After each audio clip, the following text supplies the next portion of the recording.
Hi, good morning. So, today we are here to discuss the most trending topic, the stock prices of HDFC Bank. So, let's understand the anatomy first. We will discuss in two ways, red flags and green flags about HDFC Bank.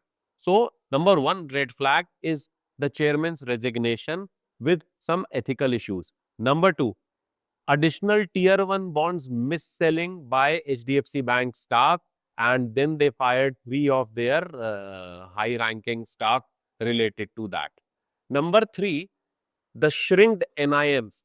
The net interest margins for any bank is the main backbone for the bank's earning. So NIMs have been shrink after the merger of HDFC Limited. Actually, it has not shrinked too much, but it has gone down from 5% to almost 3.5%.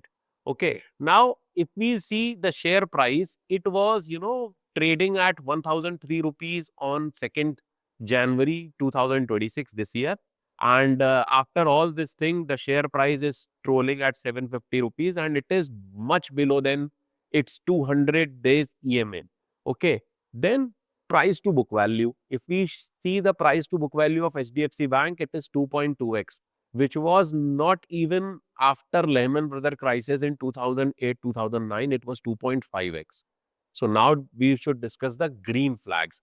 Now the green flags, HDFC Bank, one of the bank whose gross NPA is less than 1.2% and net NPAs are less than 0.4%.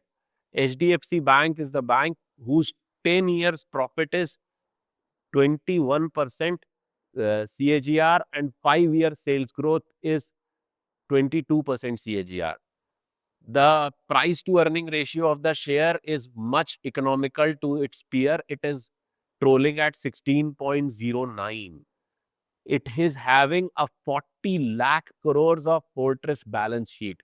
And number fifth green flag, which is the most important point, that almost 743 mutual fund schemes hold this share worth 4% of the total industry AUM. That means 3.2 lakh crores of AUM is holded by all the mutual fund companies through HDFC Bank share. So this is, if you see the short-term red flags, they are the timing issues. But fundamentally, I don't see any problem with HDFC Bank as of now. And this is my personal opinion.